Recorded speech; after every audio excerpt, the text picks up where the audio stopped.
अब हम देखेंगे demand for money. Demand for money क्या है? मनी का डिमांड हम क्यों करते हैं?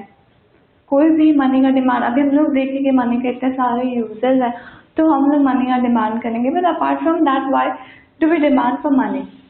तो सबसे पहले हम देखते हैं कि मनी जो है वो जितने भी एसेट्स हैं उसमें सबसे लिक्विड एसेट है। मतलब आप किसी भी, आप अगर कुछ खरीदने जाए, आपके पास गोल्ड है, आप कुछ खरीदने जाए तो पहले आप गोल्ड को मनी में कन्वर्ट करेंगे, तभी आप दूसरी चीजें खरीद सकते हैं।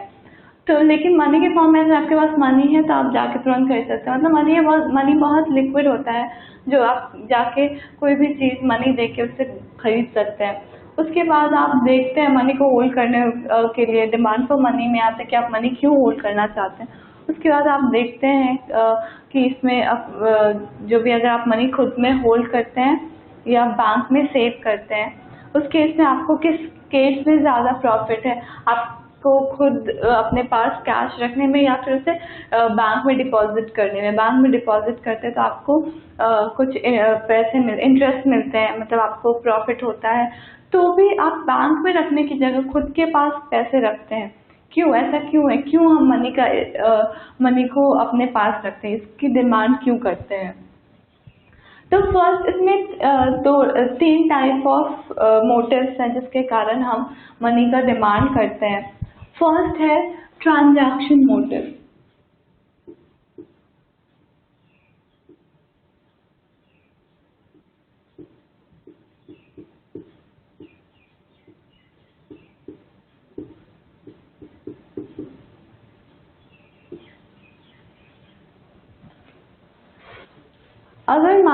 अगर हम एक केस लेते हैं, सपोज किसी की इनकम 10,000 रुपये, किसी एक इंसान की इनकम 10,000 रुपये है। अगर वो अपने पूरे पैसे बैंक में रख दे, उसे सैलरी मिलते ही वो उस सारे के सारे पैसे को बैंक में रख दे, उसके बाद हम लोग सपोज करते हैं कि उसे 1 तारीख को, किसी महीने की 1 तारीख को सैलरी मिली, उससे वो पूरी सैलरी अपने बैंक अकाउंट में रख दी। इस केस में अब बताइए, नेक्स्ट डे या फिर उसी दिन, बस जब उसे मार्केट में कुछ खरीदने जाना होगा तो वो क्या करेगा? उस केस में उसके पास तो कैश नहीं है, उसने बैंक में पैसे रख दिए हैं, और मान लेते हैं उस टाइम पे एटीएम खराब है, वो अपने पैसे नहीं निकाल सकता। तो उसके पास, इस केस में हम देखेंगे कि उसके हाथ में कोई पैसे नहीं बचे। उसके पास पैसे होते हुए भी वो कोई सामान नहीं खरीद पा रहा है, क्योंकि उसके हाथ में पैसा नहीं है, लिक्विड फॉर्म में उसके पास मनी नहीं है। मनी तो है पर वो उसके बैंक अकाउंट में है। इस केस में क्या वो ट्रांजैक्शन कर पाएगा? नहीं। हम देखते हैं बहुत सारे ऐसे सिचुएशन है जब हमें अपने हाथ में कुछ पैसे रखने होते हैं, कुछ पैसे कैश के फॉर्म में हमें अपने पास रखने होते हैं, उसे हम ट्रांजैक्शन मोटिव कहते हैं। हम देखते हैं कि हर दिन हमें कुछ ना कुछ ट्रांजैक्शन करना होता है, हर दिन का हमारा कुछ छोटा मोटा बड़ा एक ट्रांजैक्शन होता है, तो उसके लिए हम कैश, अमाउंट ऑफ कैश चाहिए होता है। आप हर सिचुएशन में, हर केस में तो आप नहीं जाएंगे बैंक से पैसे निकालने के लिए, तो उसके लिए आपको कुछ पैसे रखने पड़ते हैं, कुछ मनी की डिमांड होती है, लिक्विड फॉर्म में रखना होता है, तो उसे हम कहते हैं transaction motive. Demand for money में मनी का लिक्विड फॉर्म में जो डिमांड होता है उसे हम लोग डिमांड फॉर मनी कहते हैं। तो फर्स्ट में हमने पढ़ा कि ट्रांजैक्शन मोटिव मतलब ट्रांजैक्शन करने के लिए, डे टू डे ट्रांजैक्शन के लिए हमें कुछ कैश होल्ड करने पड़ते हैं, तो उसे हम transaction motive, demand for transaction motive कहते हैं। इसमें हम देखेंगे बहुत सारी चीजें, इसमें कुछ फॉर्मूलेज हैं, अभी मैं आपको वो बताऊंगी। ट्रांजैक्शन मोटिव में हम देखेंगे एक फॉर्मूला है,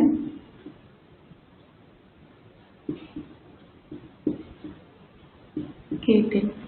ये है transaction demand for money. K is any positive fraction, T is the total value of transaction in a unit period of time। ये हम देखेंगे कि जो मनी का ट्रांजैक्शन डिमांड है वो एक पॉजिटिव वैल्यू पे डिपेंड करता है। हम देखेंगे कि मनी हर दिन में कितनी बार हैंड्स चेंज करता है। सपोज हम लोग मान लेते हैं कि मनी एक दिन में 2 बार हैंड एक्सचेंज करता है। इसका मतलब क्या है? जैसे किसी को सैलरी मिली 100 रुपये, तो उसके हाथ एम्प्लॉयर के हाथ से एम्प्लॉय के हाथ में 100 रुपये आए, उस 100 रुपये से वो मार्केट में खरीदने गया, फिर उसके हाथ से वो पैसे जिससे उसने खरीदा उस सेलर के हाथ में गए, फिर वापस वो मतलब उस एम्प्लॉय के पास गए। तो हम देखते हैं कि एक दिन में मनी कई बार हैंड एक्सचेंज करता है। तो जो मनी जितनी बार हैंड एक्सचेंज करता है, एक हाथ से दूसरी हाथ जाता है, उसे हम कहते हैं वेलोसिटी ऑफ मनी। हम लोग इसको आगे एक्सटेंड कर सकते हैं इस इक्वेशन को।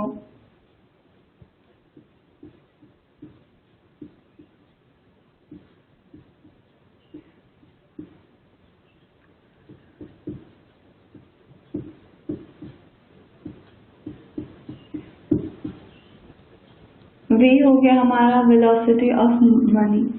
तो हम देखते हैं कि वेलोसिटी ऑफ मनी इनटू जो मनी का transaction demand for money is equal to transaction 1/k is equal to v। ठीक है, अब हम देखेंगे कि कैसे मनी का जो ट्रांजैक्शन मोटिव है वो कैसे होता है, कैसे हमारे जीडीपी से इफेक्टेड है। यहाँ हम देखेंगे v क्या है।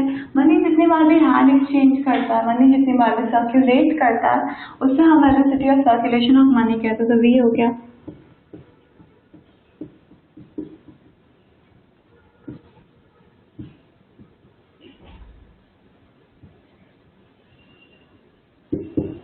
सर्कुलेशन। अब हम देखते हैं कि जो टोटल ट्रांजैक्शन होती है किसी इकोनॉमी में, वो जो गुड्स और वैल्यू की गुड्स और सर्विसेज की जो ट्रांजैक्शन होती है, वो टोटल ट्रांजैक्शन हम देखेंगे कि वो जो है वो हमारे जीडीपी से बहुत ज़्यादा होती है। हम जीडीपी कैसे हमारे ट्रांजैक्शन डिमांड पे डिपेंडेंट है, ये हम देखते हैं कैसे उससे रिलेटेड है। तो उसका एक फॉर्मूला है, यहाँ लिखते हैं।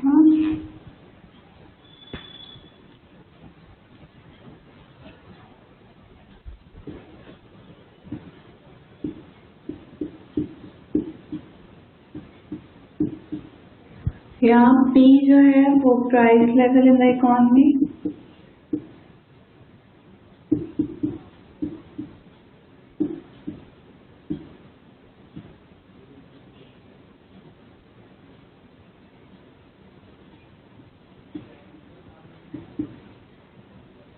तो ये इसका पॉजिटिव वैल्यू, ये एक पॉजिटिव फ्रैक्शन है। तो हम देखते हैं कि ट्रांजैक्शन मोटिव जीडीपी से कैसे रिलेटेड है, कैसे ट्रांजैक्शन मोटिव से जीडीपी इफेक्टेड। हम देखते हैं कि टोटल वैल्यू ऑफ जो ट्रांजैक्शन है गुड्स और सर्विसेज का, वो जीडीपी से ज़्यादा होता है। तो हम लोग ऐसे जीडीपी से इसे रिलेट कर सकते हैं। अब हम देखेंगे मनी का जो डिमांड है वो दूसरे किस मोटिव पे डिपेंडेंट है। अब हम देखेंगे मनी का speculative demand for money for speculation purposes. Speculation purposes पहले हम देखेंगे कि हम लोग मनी को बहुत सारे फॉर्म में होल्ड करते हैं, प्रॉपर्टी के फॉर्म में, एसेट के फॉर्म में, बॉन्ड के फॉर्म में।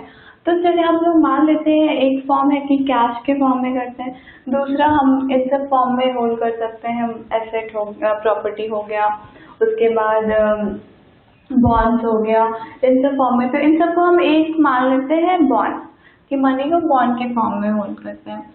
अब जो स्पेक्यूलेटिव डिमांड फॉर मनी है वो इसी में बता दें कि हम बॉन्ड होल्ड करेंगे या फिर मनी होल्ड करेंगे, कैश होल्ड करेंगे, कौन सा प्रॉफिटेबल है, क्या है। तो उसके लिए हम लोग ये रेट ऑफ इंटरेस्ट देखते हैं कि इकोनॉमी में रेट ऑफ इंटरेस्ट क्या प्रिवेलेंट है।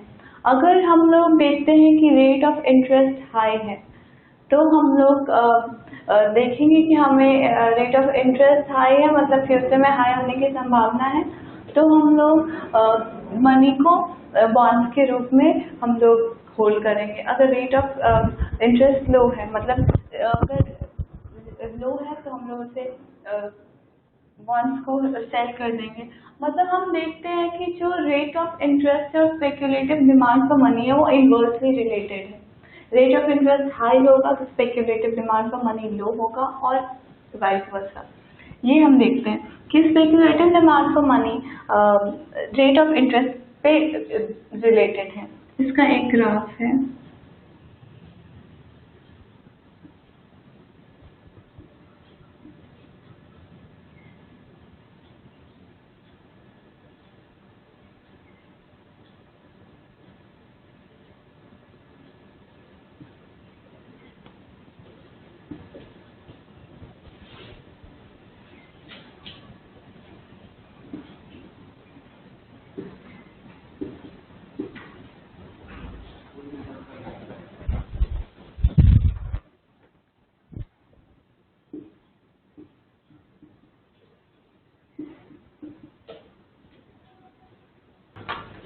अब हम देखेंगे स्पेकुलेटिव डिमांड फॉर मनी।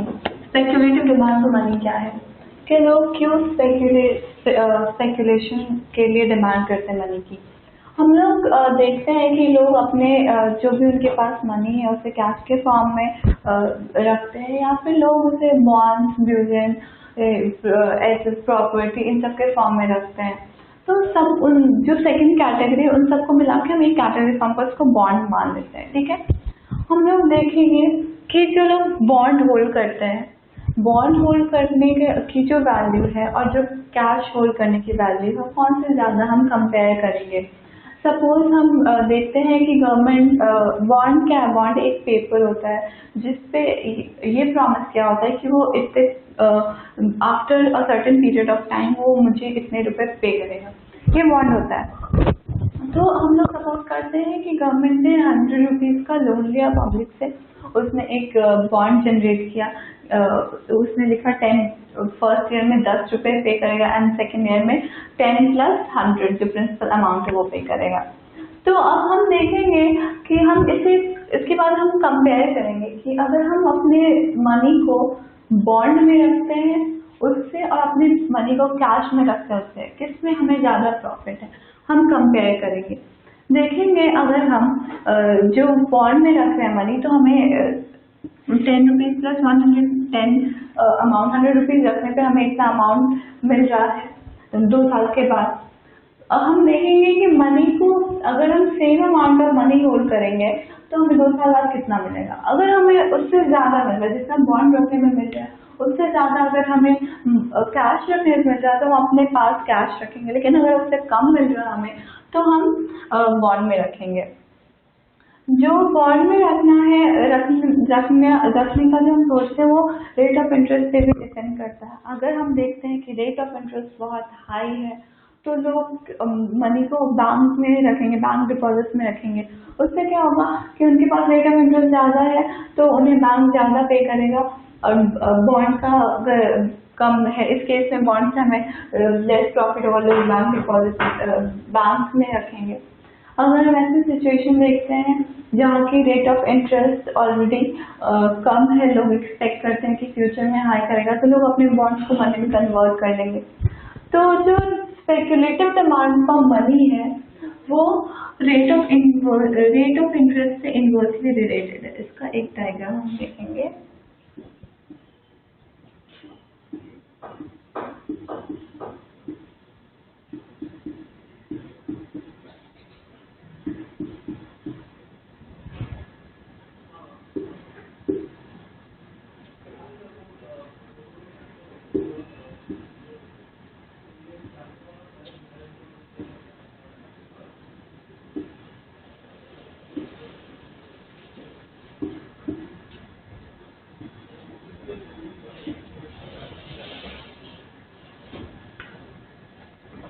फिर हम देखते हैं speculative demand for money. Speculative demand for money is inversely related to rate of interest. जो डिमांड फॉर मनी है, जो बॉन्ड की प्राइसेस है वो भी रेट ऑफ इंटरेस्ट से इनवर्सली रिलेटेड है। अगर रेट ऑफ इंटरेस्ट हाई होता है तो बॉन्ड के प्राइसेस लो हो जाते हैं, और अगर रेट ऑफ इंटरेस्ट लो होता है तो बॉन्ड के प्राइसेस हाई हो जाते हैं। तो हम देखते हैं कि जो भी स्पेकुलेटिव डिमांड फॉर मनी है वो रेट ऑफ इंटरेस्ट से रिलेटेड है। और कैसे रिलेटेड है, ये इससे इनवर्सली रिलेटेड है। ये हो गया हमारा स्पेकुलेटिव डिमांड फॉर मनी। उसके बाद है प्रिकॉशनरी मोटिव।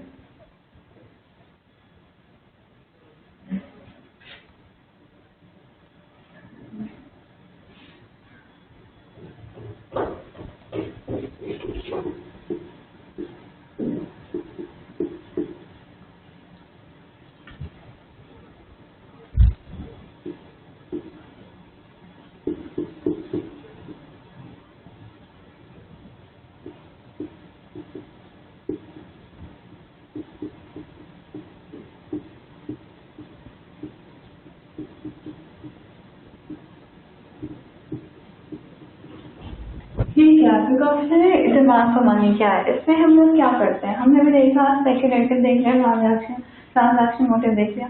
अब है नेक्स्ट प्रिकॉशनरी। प्रिकॉशनरी में क्या होता है, आपने देखा होगा अपने घर पे जो कुछ अनफोर्सिन सब्सटेंसेस हैं जैसे कभी किसी का एक्सीडेंट हो जाता है, अगर आप कुछ मनी उसके लिए स्टोर करके नहीं रखते हैं, कुछ अनफॉर्चुनेट सब्सटेंसेस के लिए, अनफॉर्चुनेट सर्कमस्टांसेस के लिए, उस केस में आप क्या करेंगे? आपके पास पैसे नहीं है तो आप कैसे उसे टैकल करेंगे? घर में किसी का एक्सीडेंट हो जाता है या किसी के घर में शादी है या कोई इवेंट है, उसके लिए हमें पैसे चाहिए होता है, तो उसके लिए अचानक से तो पैसे नहीं आएंगे, हमें पहले से स्टोर करके रखना होता है। तो वो जो डिमांड फॉर मनी है उसे हम लोग प्रिकॉशनरी मोटिव कहते हैं। कोई भी अनफॉर्चुनेट सब्सटेंसेस की रिक्वायरमेंट को पूरा करने के लिए जो हम लोग मनी को होल्ड करते हैं, that is precautionary demand for money. ये हो गया। अब हम देखेंगे एग्रीगेट डिमांड।